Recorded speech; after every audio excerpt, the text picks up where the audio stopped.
Welcome back, guys. We're going to continue talking about the Great Depression and the New Deal. I'm Dr. Chris Erskine, and let's talk about the first thing here. Look at this first slide. We're going to look at the unemployment rates, and I want you to look closely at this because I want to point out a pattern for you. So we're looking at this, and I want you to notice that in 1929, the unemployment rate, so we're looking at the year in the far left column, and then we're looking at the percentage in the far right column. You can ignore the three columns in the middle. In 1929, remember the Roaring Twenties? The economy is humming right along. Unemployment is only 3%. Then we look at 1930. It's 8.67%. 1931, 15, almost 16%. Now that means that 16% of the people in America cannot find a job. 1932, 23%. 1933, 24%. 1934, 20 begins to drop.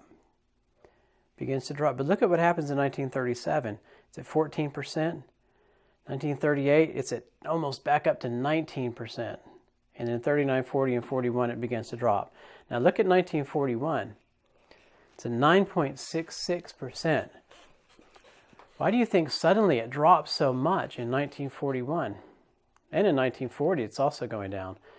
Well, this is easy. World War I begins, and anytime you have a war, you are actually generating a lot of income. Now, I want you to look at also in that year where it bumps back up from 1937 to 1938. What do you see there? You see this increase in unemployment because some of these New Deal programs ended and the government didn't start them back up, not immediately. So this is what, it was really bad for Americans during this period. The next slide, we see the New Deal 1933 and 1934. Now, what was the New Deal? Now, we talked about some of those other programs in the first 100 days, and those are part of the New Deal. We have the Works Progress Administration that creates jobs. National Youth Administration that creates jobs for younger people. We have the Rural Electrification Administration with the TVA that helps provide electricity to rural areas, means places in the countryside.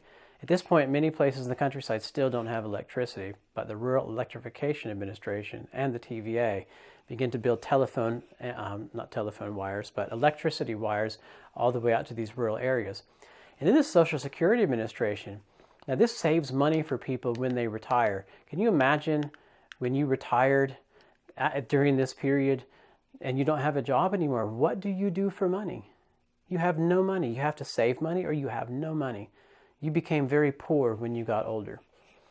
And so the Social Security Administration was set up so that from the first time you start working, when you're 16, 17 years old, your paycheck, a little bit of that paycheck comes out and goes to the government for Social Security. Every single paycheck that you get, a little bit comes out and goes to the government. So when you retire, when you're 65, 64, 66, 60, in your 60s, whenever you're 66 or whatever years old, and you stop working, the government begins to give that money back. And you could get a couple $1,000s a month. You could get $1,000 a month, but every little bit helps. And the Social Security Administration started this program, and this was a good thing because it helped people from becoming poor after they retired. Now, here's the question: does the New Deal make a difference? Well, the American people think it does. The American people think it does.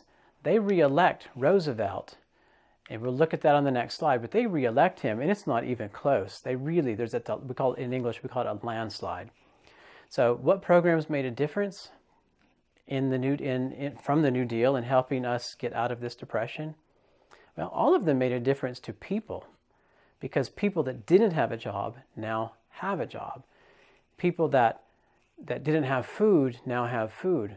Farmers that were losing their land to the banks because they could not pay their monthly bill, house bill, now have help so that they can help pay their monthly house bill. And so what did Americans think of FDR's efforts? We'll look at the next slide. This time, Only 2 states in the northeastern United States don't vote for Roosevelt.